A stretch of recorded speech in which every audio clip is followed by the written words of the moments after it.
Hi there, everybody. Welcome to another episode of the Cloud-Based Mayhem. A little different music to start us off here. That is Jeremy Wilstein sitting right next to me playing his handpan. And this is going to get us in the mood for this episode. We just all got out of the water in the Columbia River and did some breath work this morning. A big group of us here at Chelan for the U.S. Nationals. And we've been doing this. We did a bunch of this last year at U.S. Nationals, and he and I recorded this show, and my microphones were all messed up, so we lost that one, and we wanted to do it again. Jeremy is an icon in our paragliding tribe here in the U.S., and he got into breath work and cold plunge stuff, kind of the Wim Hof method, about 8 years ago, and he's been sharing it with our community and how it helps you to be calm when you need to be calm, or when you need more energy, you can use it to get more energy. But it really affects performance and safety and all kinds of physiological things where you can really kind of take control of what's going on in your life. So it makes you better on the ground and in the air. Very powerful and really very easy things you can do to literally change your mindset and physiology instantly. And so it's a great talk, and we had a lot of fun with this the second time around. You're going to hear some road noise in the background. I'm sorry about that. It's very windy outside, and we had to do this in the camper, and we're pretty close to a road, so there's a little bit of side noise, but just ignore it and enjoy this great talk with a really good friend of mine, Jeremy Wilstein.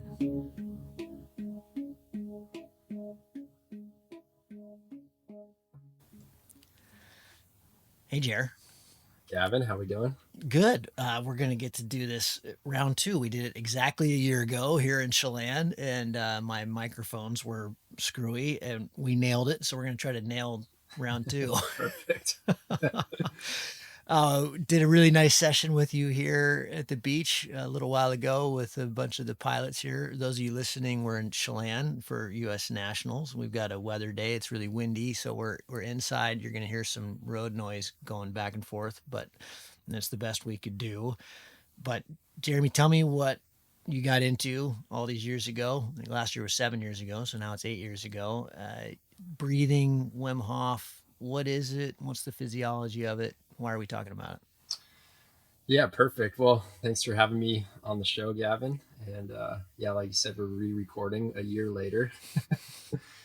So yeah, my background is I've been flying paragliders for 10, 11 years. And about 8 years ago now, I was actually on a van trip. I was traveling down in New Zealand, and I was out surfing one day.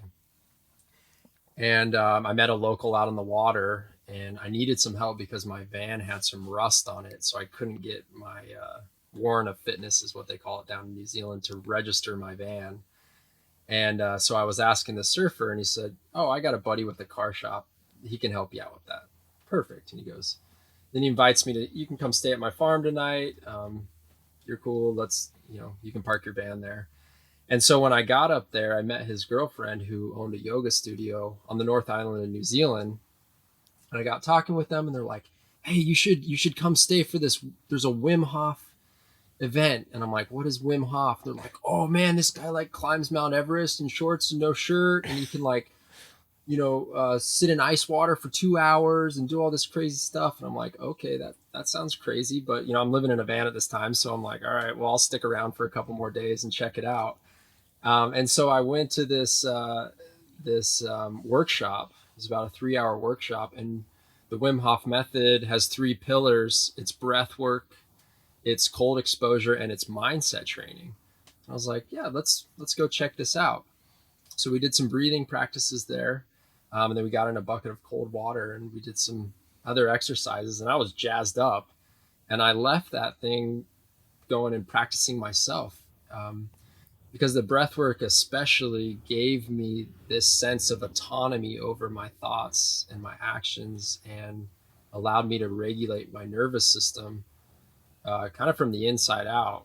No longer was I looking for external validation or sources to change how I feel. I could Just breathe. produce it myself. Yep. Um, And so from there, I practiced for a couple of years, and then I started showing all my friends around town. I showed my mom.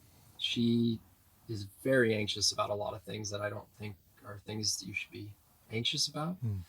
Like most anxiousness. Yeah, Yeah. exactly. If we needed to go to the airport, it didn't matter if we left 4 hours early. She was racing to the airport. And one day I said, "Hey, mom, we got time to go to the airport.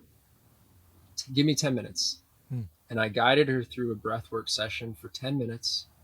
And she got up and she was like a different person. She started doing the laundry. She started doing these other things until the point where I said, "Okay, mom, we got to go to We the gotta go. airport." And so there was this direct correlation, and it was almost like this magic that changes your physiology to whatever state you'd like to get into. And so I kept showing my friends and family, and then at some point I was like, well, maybe I should just become an instructor. And so this started as a total passion project. And I put over 1,000 people into ice plunges and done workshops and breathwork things. And I've sold real estate for 13 years, and this was kind of my Side jam. side gig, just having fun with it, and it's really transformed my life. And I love sharing it with the paragliding community, because here we are, a group of psychos that think we're birds, and at times we are. But paragliding, you can agree, is such a mental sport. I mean, and we have to react very quickly, and we have to react in calm manner, or else the situation can cascade and get totally out of control. So I think training the mind is some of the most important things in paragliding, not only to perform well, but to stay safe, to and also to enjoy your time on the ground when you're not paragliding. So breath work, cold plunging, the Wim Hof method has been super powerful in my progression as a pilot. And I love sharing it with people. Yeah, let's dive into that, because when you first approached me, you sent this great email, which we just reviewed, and a couple of the things grabbed me in that I hadn't thought of when I think of breath work and mindfulness, I guess would be a way to put that. But you said, this can really impact performance and safety, and you just said that. Dive into that. How can we literally change how we we can literally change our ability in the air, and also our calmness in the air. And it's quick. It's amazing. Yeah. Yeah. So the science with breath work is, so we are a big electrical system. We send impulses from the body to the brain, from the brain down to the body, to move, to feel, to act, whatever it is. And our central nervous system is our electrical system, and we have multiple parts of it. For the term fight or flight, or our sympathetic nervous system, running from the bear, that big collapse. You have that big collapse, you recover it, you may be shaking a little bit, scared or jacked up, however you want to respond to it. That's our sympathetic nervous system kicking on, dump a bunch of adrenaline, cortisol into our system, and we have this hormonal release. And like, if we make it out okay, then we're good. We're stoked. Yeah. It's like It feels good. telling the buddies. Yeah. If that experience stays with you and you have almost a fear injury over it, that it's a recurring, it's stress, it's chronic stress that you're experiencing. On the other side of the tone, we have our parasympathetic nervous system, which is more rest and relaxation, rest and digestion. And that, if that is firing too much, it manifests itself as being lethargic or unmotivated, and, not want to get off the couch or do whatever. So on both sides of the sympathetic or the parasympathetic nervous system, if we have too much of one or the other, it creates issues. But if we have spikes in one part of the nervous system, like we have that collapse, we recover, we're like, yeah, we're good, we're safe again, then it's awesome. It's like it's building our resilience.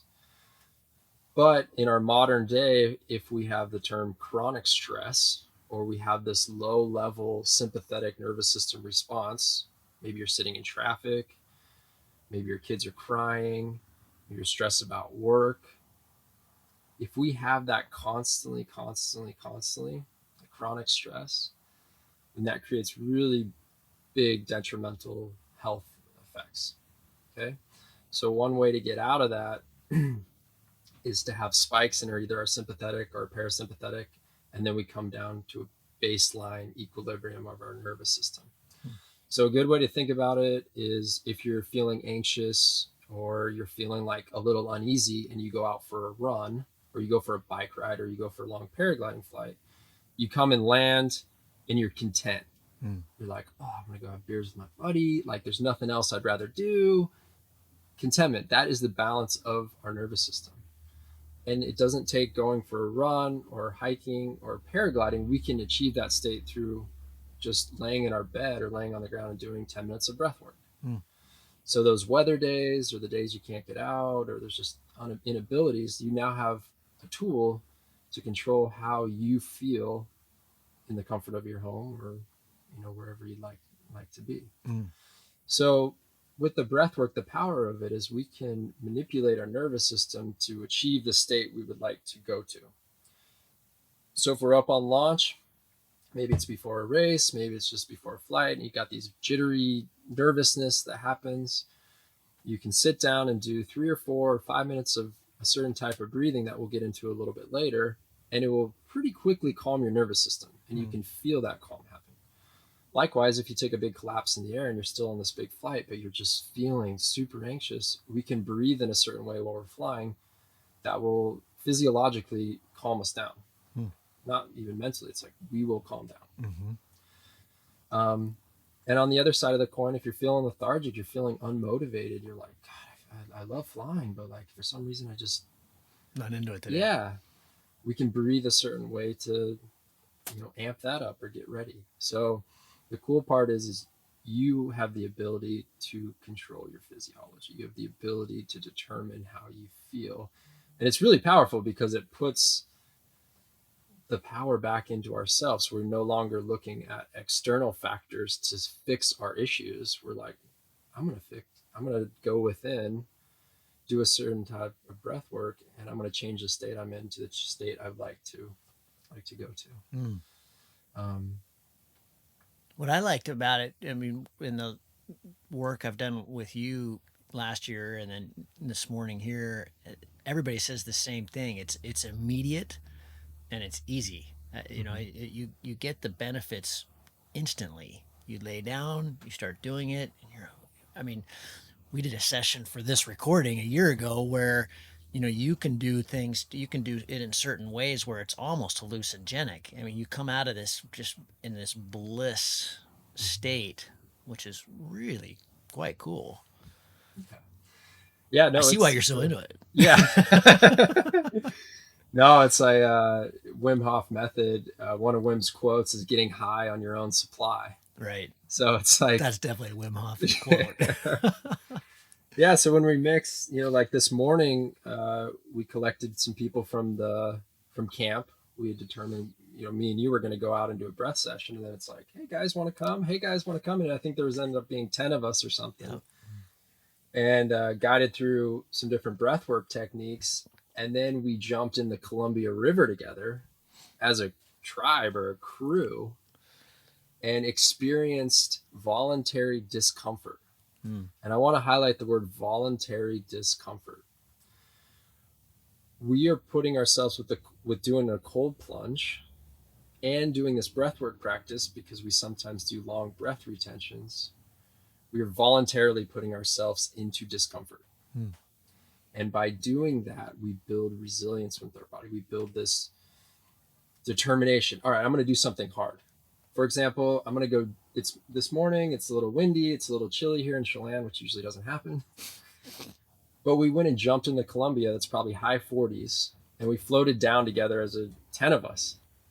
And everybody's like, oh, it's cold. It's like getting all excited and jacked up. And then we get out of the water, we walk back up, and then we circle up and start doing this like tribal movement, this horse stance and hoon and han, and just building the camaraderie within it. And in a very short amount of time, you feel warm and you feel connected and you feel connected at a deeper level than, when we go to these paragliding events and we go fly, we always want to, tell everybody about our flight and like, this is what my collapse, and this, and I was like on this line, and it's really cool, like that's what we like to do. But at some level, there's ability to go deeper with people and talk about things that maybe aren't paraglider related, but maybe that need to be chatted about for one party's sake or the other party's sake. So I think we have something really special in the U.S. community, especially the comp scene.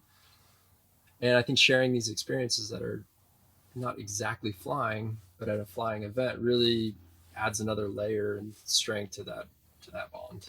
I would say it's kind of building connective tissue. It's making the ligaments and tendons stronger somehow, that are between all of us. It's like you said, it's allowing us, it's allowing men, especially who are not. I'm not typically a very emotionally intelligent person, I would say. I'm not very emotionally available, and it allows us to be more vulnerable, more open to a man hug. It's nice getting a hug. Totally. And you take paragliding, it's probably, I don't know what the exact numbers, but probably 90%, 85 now it's shifting, is participants are men. Yeah.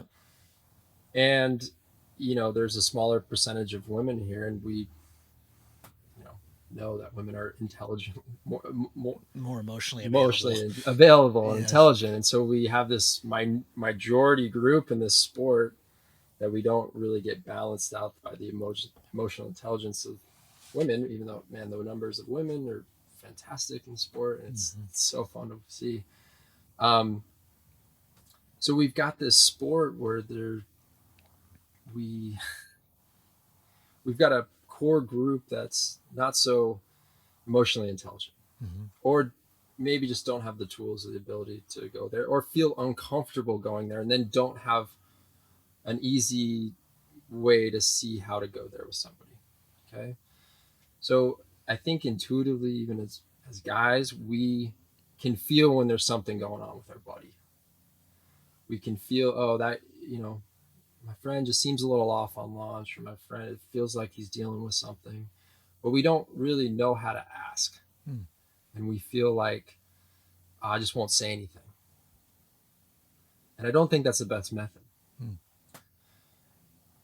I think there's a decent bit of mental health issues in the community, in the world. It's not just the paragliding community, but here we are talking about paragliding. So let's talk about that. Yeah. Okay. We've had loss, we've had trauma, we've had injuries. There's things with family, there's things with friends outside of flying. And sometimes we use flying as the escape. So, we're on the ground and we're like feeling all sad and depressed, but then we go flying and we forget about that. We're in the moment of what's happening, and it feels really good. And then we land, and maybe we have like some weather days, or we can't go flying, or we got these work commitments, and we kind of turn this like real kind of asshole on the ground. Yeah. Because we think that this external thing of going flying is what's going to solve all our things. And if we can, we can practice for breath work, for example, or going into a cold body of water. It doesn't take as much time as flying, but it allows us to go inward and like feel and sense our own thoughts and feelings. And you can also get to that state by talking to your buddies about something that is going on with them, And if you don't know how to ask, I think a suggestion I've used that seems to work pretty well is if, you have a buddy up on launch, or you have a buddy that you feel like there's something going on with him, you can approach him and say, hey man, it seems like something's a little off. And I just want to tell you that, hey, last week I was up on launch and I was feeling a little off, and I was just like having, me and my wife had a fight.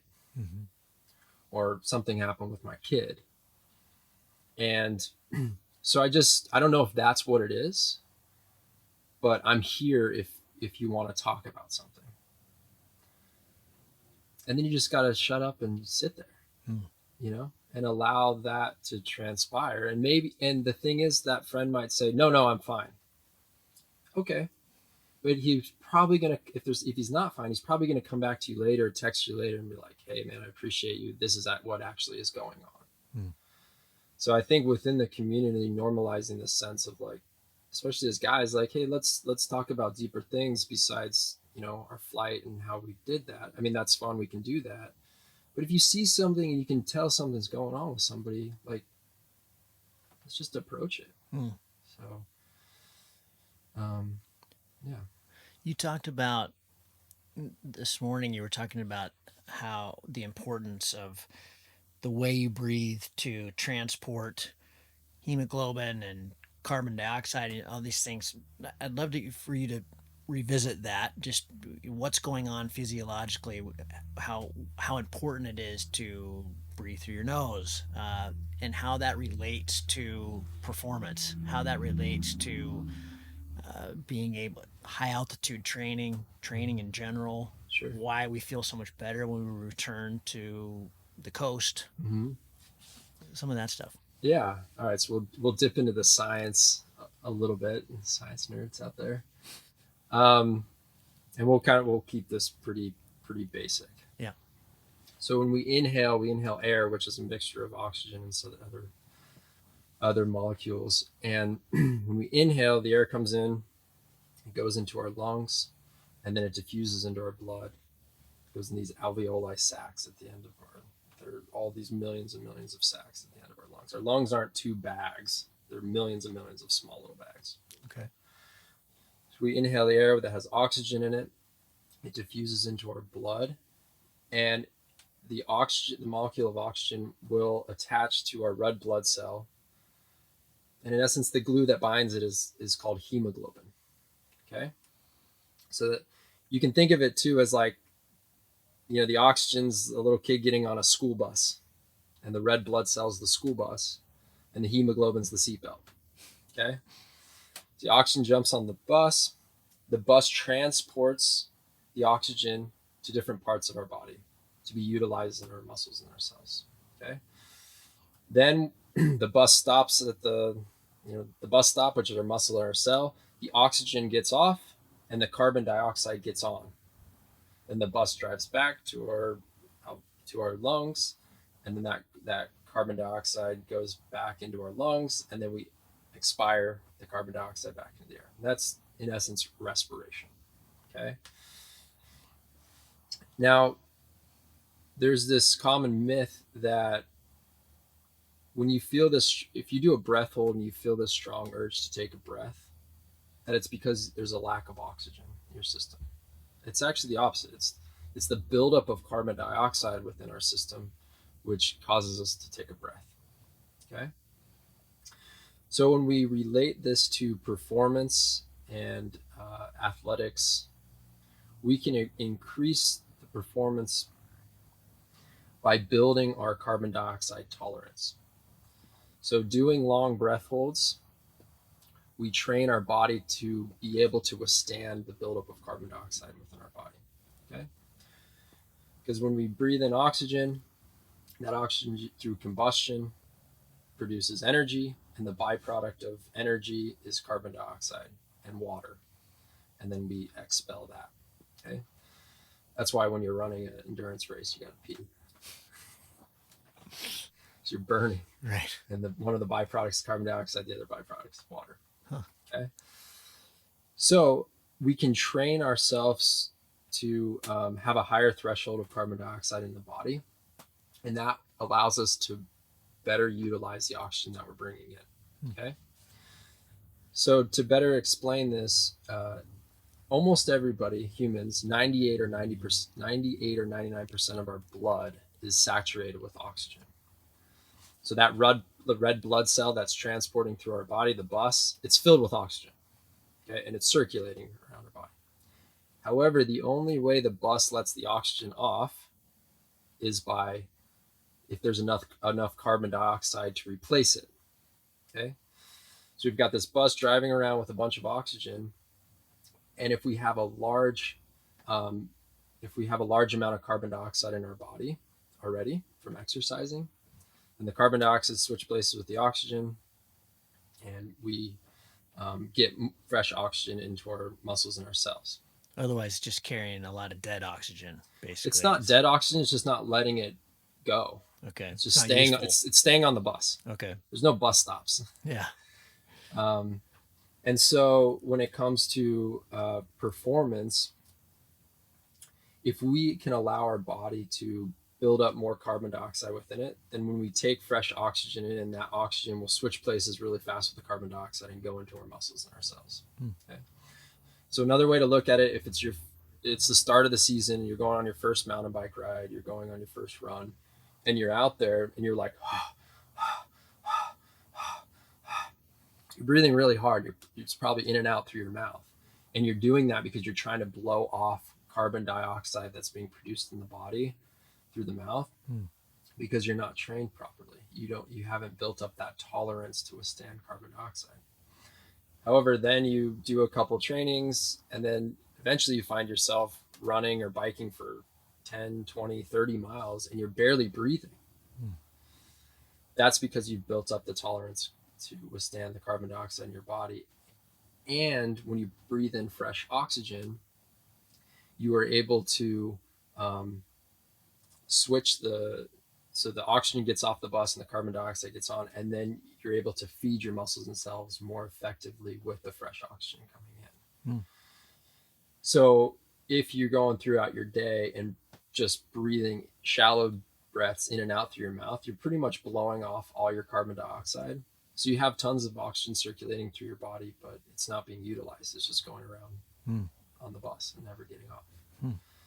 So there's a really good book called Breathe by James Nestor that talks about this. And there's also The Oxygen Advantage by Patrick McEwen.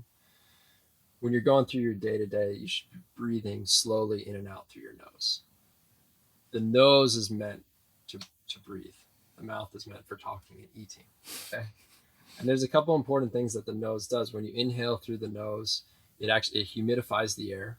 So if you're living out west or you live in a dry climate, it humidifies the air. It also conditions the air.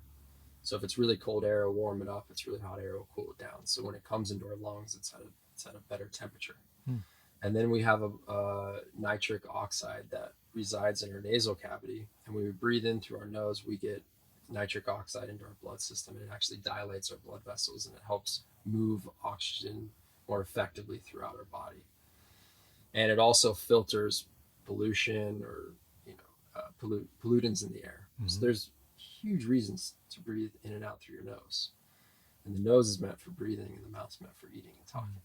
This is a really big deal with kids. That often, if kids have adenoid problems or tongue ties, and it's becoming more and more prevalent, as I understand it, across the board, which we can't get into now. It's a whole other discussion, but whether that's pesticides or bad food or whatever. But if you're a mouth breather, especially as a kid, you don't develop a jawline. You don't develop a good immune system. There's a big cascading of bad if you breathe through your mouth, especially at night. You really want to snoring. Yeah, and some people will say, "Hey, my nose is always clogged. I can't breathe through my nose. Like it's just clogged." That's a byproduct of breathing through your mouth. Right. So you may have heard, become a little popular, is taping your mouth. So if you tape your mouth, and we're talking about like a little piece of medical tape right in the, small piece of medical tape right on the center of your lips. Yeah. We're not, taking duct tape. Yeah, right. Going across, even though maybe if you're out listening and your partner snores, you maybe want to do that to them. Right. I want to shut you up. But no, closing the mouth and breathing in and out through the nose will actually, if you do it and force yourself to do it, it will clear your nasal cavity. So if you feel like your nose is always blocked and you kind of force yourself to breathe in and out through your nose, it will start to clear. And we can also tape our mouths shut at night, because for those of you that wake up in the morning with a dry mouth, you're breathing in and out through your mouth all night. Okay. And so we sleep for 8 hours a night. So if we can practice breathing in and out through our nose at night, subconsciously with our mouth being taped shut, then that goes into your day-to-day life. So it's like we can train all night to do that.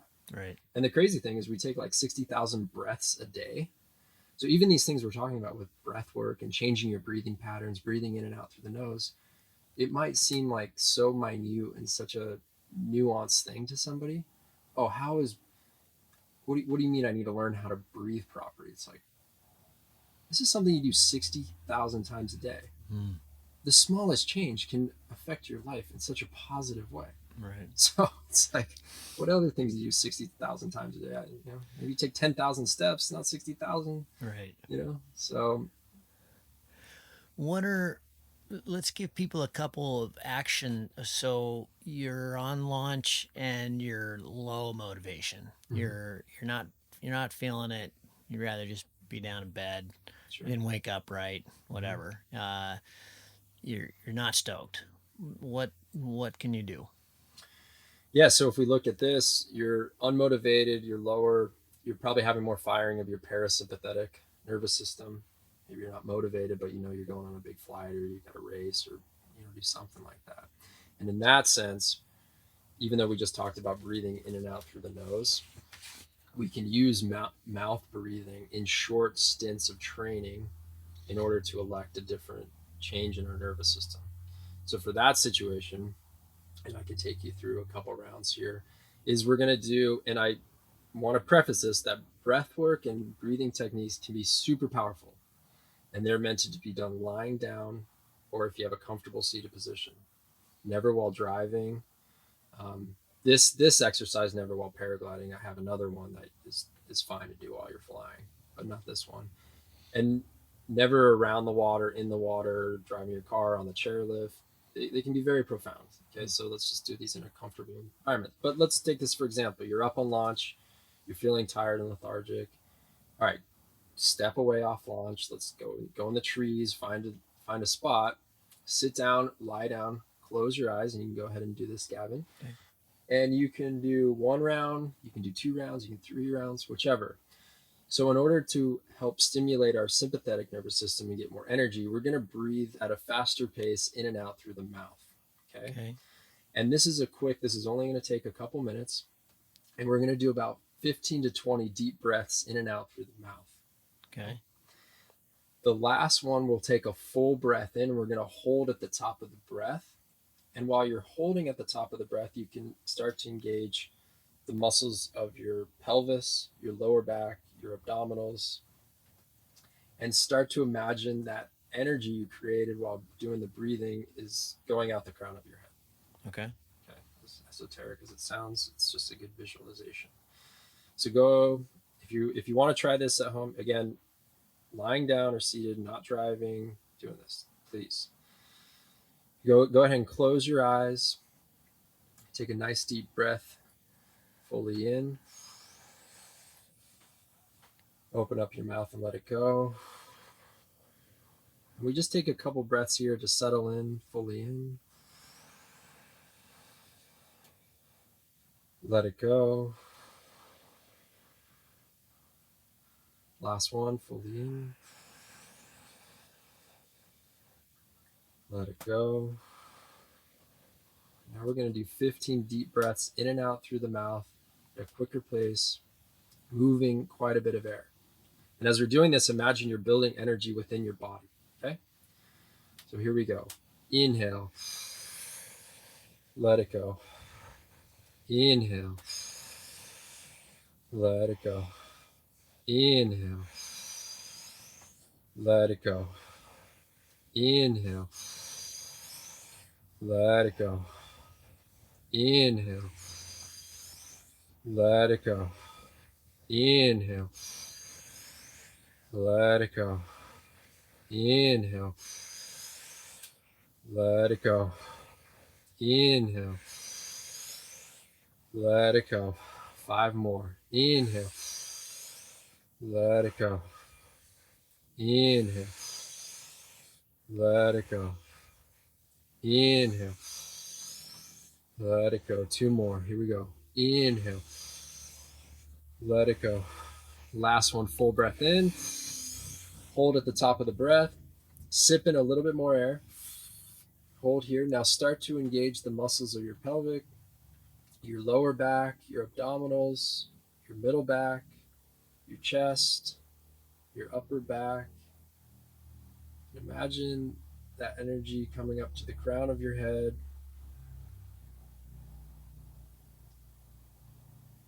We're going to hold for 5, 4, 3, 2, let it go.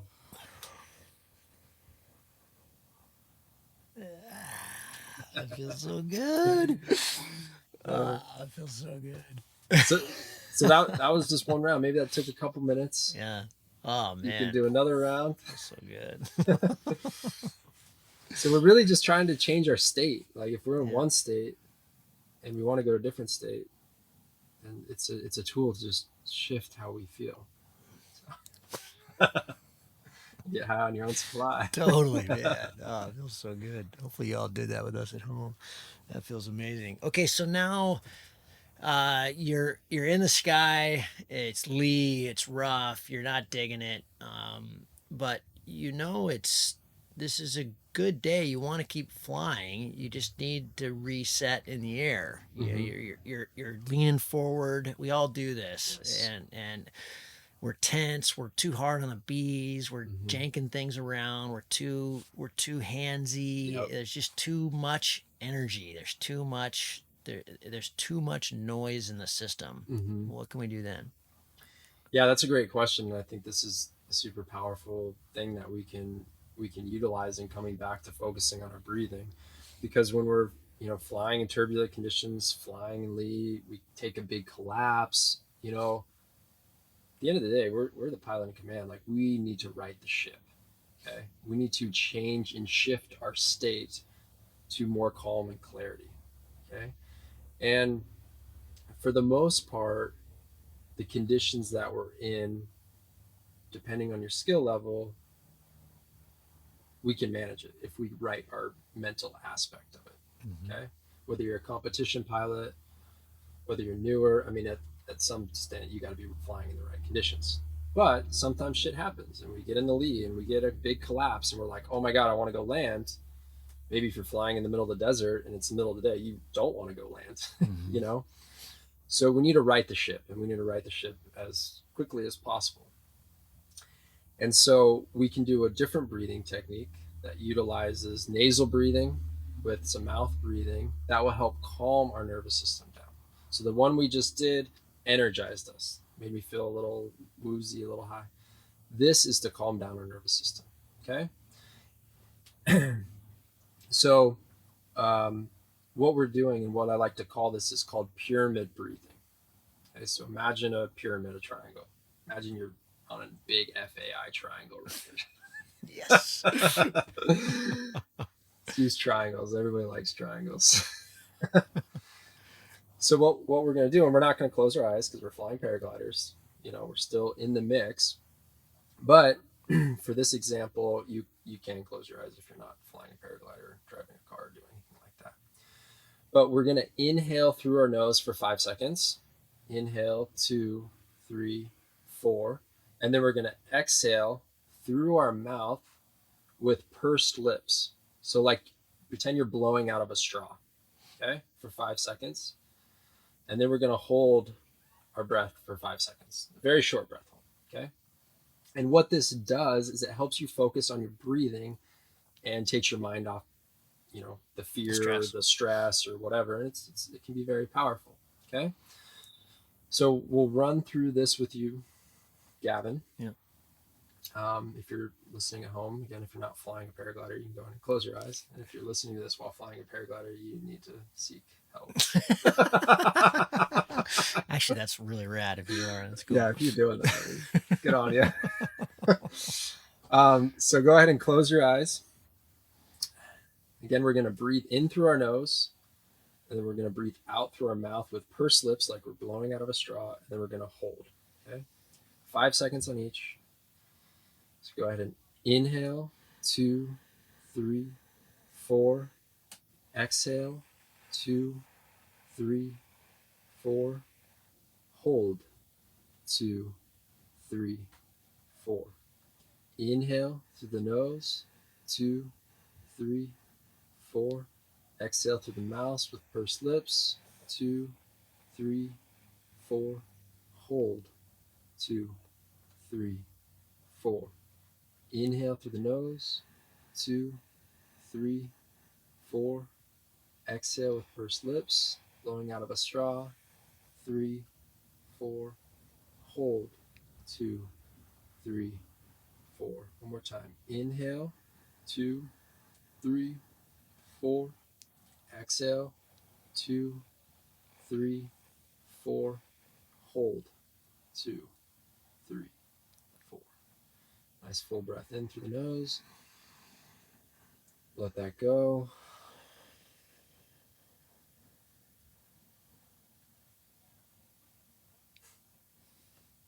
Lovely. Ah, it's so nice. So what's the physiology there? What are we doing that's so much different? Yeah, so if we breathe in and out through our mouth, it's very stimulating. It's very more sympathetic. That's a really easy way to think about it. If I'm going to breathe in and out through my mouth, and probably have this more like sympathetic nervous system response. When we breathe in and out through our nose, it's more calming, and it and the blowing out of the mouth with the straw has to do with, it actually activates our, it's called the vagus nerve. It's our 10th cranial nerve. We have 12 cranial nerves. Pretty sure that's right. I studied gross anatomy. It was a long time ago. Our 10th cranial nerve is called our vagus nerve, and that nerve innervates, and it actually passes through our heart, our kidneys, all these different organs within our body. So if we can stimulate that vagus nerve, which is our 10th cranial nerve, then it innervates to all these different parts of our body, and that's how we're able to get a parasympathetic response and calm down. Same thing happens when you go into cold water and you bring that water up over your shoulders, is it stimulates that 10th cranial nerve, the vagus nerve, and then it helps us relax. So when I take people into cold plunges, some people, they don't want to go under the shoulders. I'm like, trust me, it's gonna be better if you go on the shoulders, or if you dip your head first. It helps calm you down actually. So by doing that breath work and blowing out, like you're blowing out of a straw, that's stimulating that. So it's not just a mental thing. It's like physiologically calming your system down, and that's why it works. And you can feel that, or if you tried this with us. And so imagine you're out flying and you do 2 rounds of that in the pyramid breathing, in through the nose, blow out through the mouth, hold. Physiologically, you're calming down. And you're taking your mind off the stress or that collapse or whatever. Because at the end of the day, you're up in the sky. You still got to deal with this shit. Yeah. And what happens is when we have accidents is something happened, collapse, then you're nervous, then you're scared, and it's like then it feels like the conditions just got 10 times as strong, and then the wind got stronger, and it didn't. So that's what happened. You're having this mental exercise in your brain, and you're scared, and that's fine. Yeah. We all get scared. But scared and fear is part of the sport. But if we can train ourselves to manage our fear in real time, then we will reduce the amount of incidences and accidents like extremely fast. Yeah. And if we build this awareness of ourselves and train ourselves to know, okay, I feel fear coming, as opposed to fear taking over. Yeah. So the difference is, if you feel the fear coming and you recognize that, then you can go, oh, I feel this is fear. I have this tool to mitigate the fear. As opposed to, this fear came over me. Now my vision's narrowing. Now all of a sudden I'm out of control. Now all of a sudden I'm trying to come in and land, and like that tree looks like the only option when there's literally a field over there. There's a field over there. You can go back down when there's a field. And so your vision narrows and you're like, I have no way out. But at that moment, you got to be like, take a breath, take a second, if you have a second, which we usually do. Yeah. These things don't fly that fast. Yeah. And look around. and it'll open up your vision. And so if you train yourself, I'm feeling fear come in, I have a tool to mitigate that, as opposed to fear's here, I have no fucking idea what's going on anymore. That's going to save you from, Yeah. packing in or something worse happening. Yeah. And I think that's what, as you experience, you talk about experience, you gain that, and you gain that experience to manage your fear and manage the risk. But for new pilots out there, it's like we can change our physiology and experience this relief from anxiety in a very stressful Yeah. environment. I mean, we're pilots. Yeah. It's going to happen. It's going to happen. Cold. How does cold fit into all of this? Yeah. So when we relate back to the Wim Hof method, there's three pillars. There's breath work, there's cold, and there's mindset. Okay. So we touched a little on the breath work. That wasn't Wim Hof method breath work, but that's, it's other breath work that we can practice in this setting in relation to paragliding pilots that I think are most effective. Going into the cold water. Okay, the cold water is an ability and a chance for you to voluntarily go into a stressful situation. Okay, so if you want to get stronger muscles, you go to the gym and lift weights. Makes sense.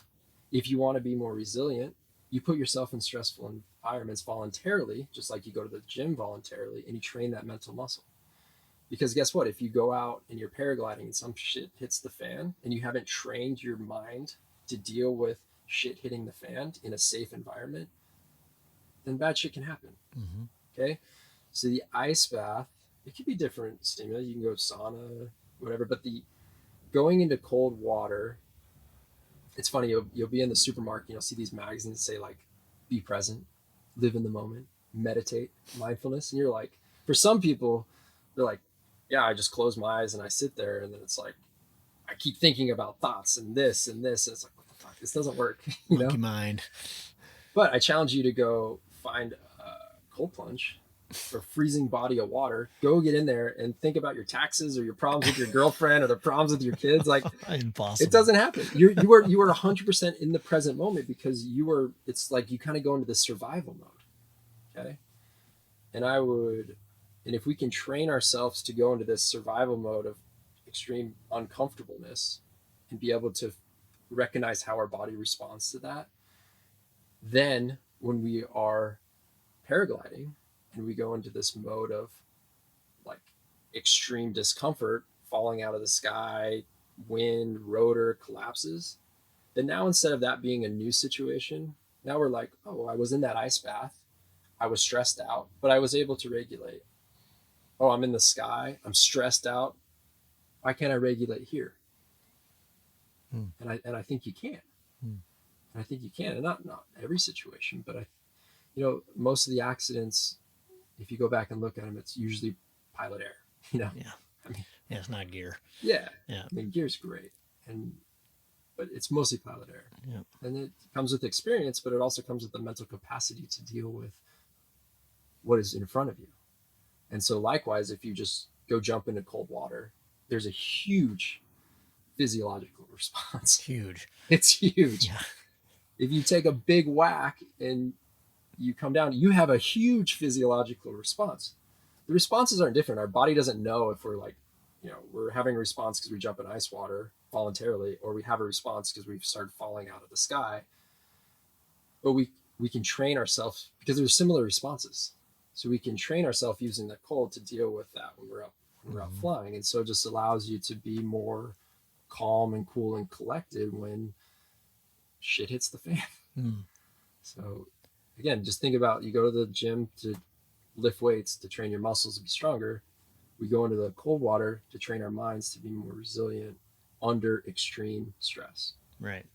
I mean, and is this recreating, in a sense, who we once were as a people, as humanity, as a society? We've gotten pretty good at surrounding ourselves with not having to deal with.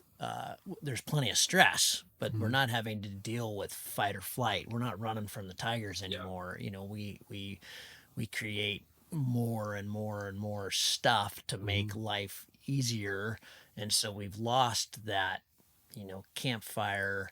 We've lost the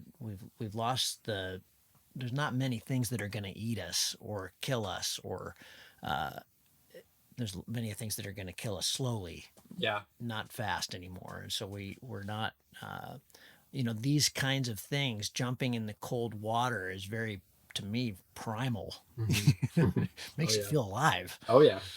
Makes you feel alive and quickly. And yeah, no, it's a great point when we look at our modern society. Um, if it's too hot in our house, we turn the AC on. If it's too cold, we turn the heat on. Yes. We didn't used to be able to do that, and now we're living in this sense of comfort in this very small, 67 to 70 degrees. Right. You're like, this is primo. This is great. Nice warm Yeah, showers, yeah, hot showers for my wife. Yeah.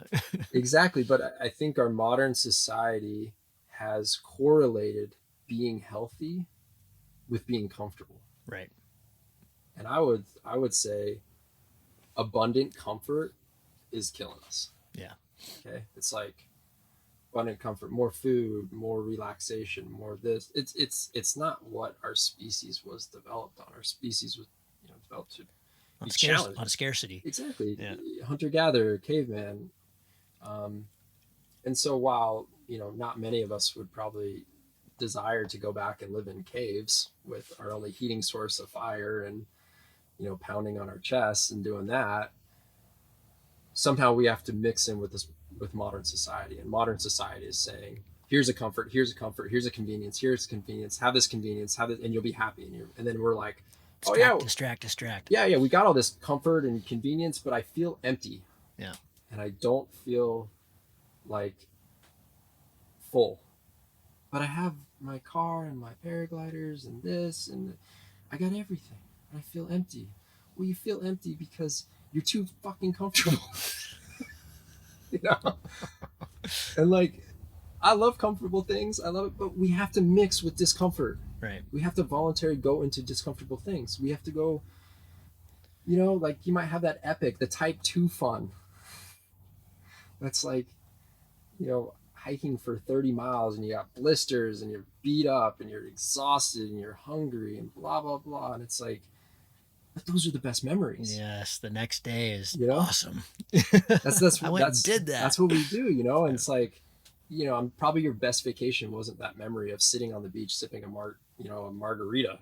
It was probably like when you went on a fishing trip and then the storm hit and then this happened and blah, blah, blah. And I was just trying to survive. Yeah. And that's like what it comes down to. And like when you jump in the cold water, you're just trying to survive. Yeah. And then you survive the experience and you're like, holy shit, like, whoa, I feel alive. Yes, this is it. It's not all the stuff. It's here. It's within me. Simple. So, yeah. Didn't need anything to do it. Exactly. You don't even need a pair of shorts. My gym recently installed a cold plunge, and I was surprised how the brutalness backs off pretty quick. Mm-hmm. The first few times it's just, oh God, I hope I can make it 30 seconds. Mm-hmm. And then really quickly you're going 3-4 minutes, and it's still pretty brutal, Mm-hmm. but really quickly. Yeah. At the end of the week, you're going for a sustained amount of time, Mm-hmm. and the getting out it just feels blissful both ways. The 30 seconds, the 3 minutes, it's just you feel like you've accomplished something, Mm-hmm. which is weird. You're just sitting in the cold water, but you come out feeling really invigorated, stoked, happy, and yeah, I survived. I made it. Yeah. It's quite an easy way to, just go in cold water. I mean, it's the fastest. And it's scary. To go do it. Oh, this is going to be brutal. I mean, I've been doing this. It's a hack. That's what I like. Yeah, I've been doing this for 8 years, and every time before I go in the cold water or take a cold shower, I have this mental talk with myself. And it's like, yeah, okay, you can do this. You can do this. And it's like never really gets that much easier, but you get more used to the ability to do it. And that is building your mental resilience so that when you have something else happen in your life, your boss is yelling at your wife, the kids, you got all this stuff, instead of like, oh, I don't want to deal with this. You're like, okay, let's just deal with it. Let's go. Like, because you build this mental fortitude to in order to do that. So while you say, very quickly it gets better, it's a little easier, it's because you're building that, you're exercising that mental fortitude muscle. And that's why your perception of it is easier. So it's super powerful, and it only takes a couple minutes. It's like all these things, like the breath work, we can go into deeper sessions, but you got 5 minutes, 2 minutes, 1 minute, I don't care how much time, just focusing on your breath. Because when you start to build that ability to recognize subtle changes and differences and like have a moment with just yourself, then you get this like new autonomy, like, well, I'm more in control of my life than I thought. Like I can do hard things. I can go in that cold shower, or I can go in that cold water, or I'm more aware of what's the subtle changes that are happening in my body because I did 1 or 2 minutes of breath work and just kind of focused on myself.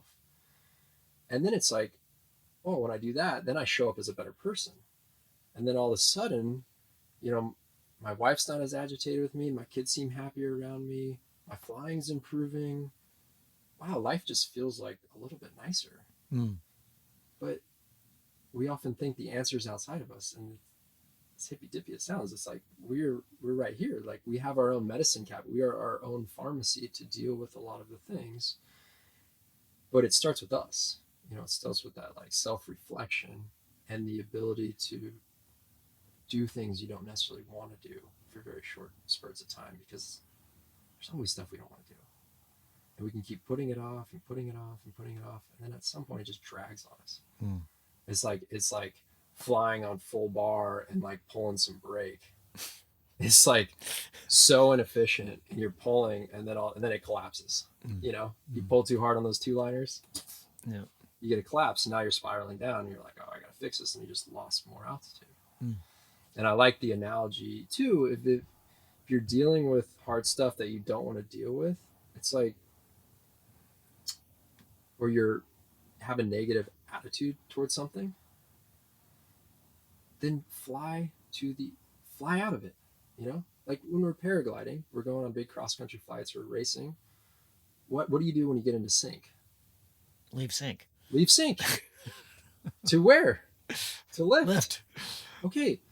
So your day-to-day life, use this as an example.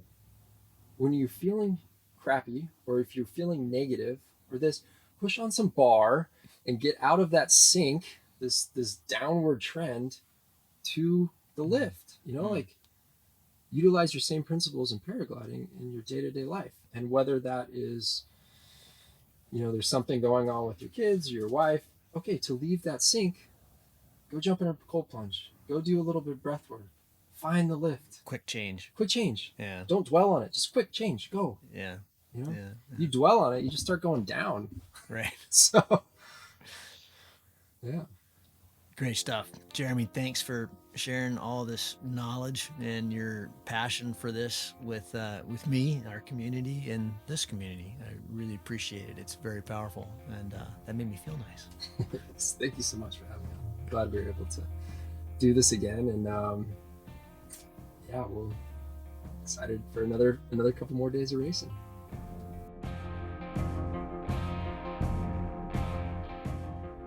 If you find the Cloud-Based Mayhem valuable, you can support it in a lot of different ways. You can give us a rating on iTunes or Stitcher, or however you get your podcast. That goes a long ways and helps spread the word. You can blog about it on your own website or share it on social media. You can talk about it on the way up to launch with your pilot friends. I know a lot of interesting conversations have happened that way. And of course, you can support us financially. This show does take a lot of time, a lot of editing, a lot of storage and music and all kinds of behind the scenes cost. So if you can support us financially, all we've ever asked for is $1 a show. And you can do that through a one-time donation through PayPal, or you can set up a subscription service that charges you for each show that comes out. We put a new show out every 2 weeks. So for example, if you did $1 a show and every 2 weeks, it'd be about $25 a year. So way cheaper than a magazine subscription. And it makes all of this possible. I do not want to fund this show with advertising or sponsors. We get asked about that pretty frequently, but for a whole bunch of different reasons, which I've said many times on the show, I don't want to do that. I don't like having that stuff at the front of the show. And I also want you to know that these are authentic conversations with real people And these are just our opinions, but our opinions are not being skewed by sponsors or advertising dollars. I think that's a pretty toxic business model. So I hope you dig that. You can support us. If you go to cloudbasedmayhem.com, you can find the places to support. You can do it through patreon.com/cloudbasedmayhem. If you want a recurring subscription, you can also do that directly through the website. We've tried to make it really easy, and that will give you access to all the bonus material, little video casts that we do and extra little nuggets that we find in conversations that don't make it into the main show, but we feel like you should hear. We don't put any of that behind a paywall. If you can't afford to support us, then just let me know and I'll set you up with an account. Of course, that'll be lifetime, and hopefully you're being in a position someday to be able to support us. But you'll find all that on the website. All of you who have supported us or even joined our newsletter or bought Cloud-Based Mayhem merchandise, t-shirts or hats or anything, you should be all set up. You should have an account and you should be able to access all that bonus material now. Thank you so much for listening. I really appreciate your support, and we'll see you on the next show. Thank you.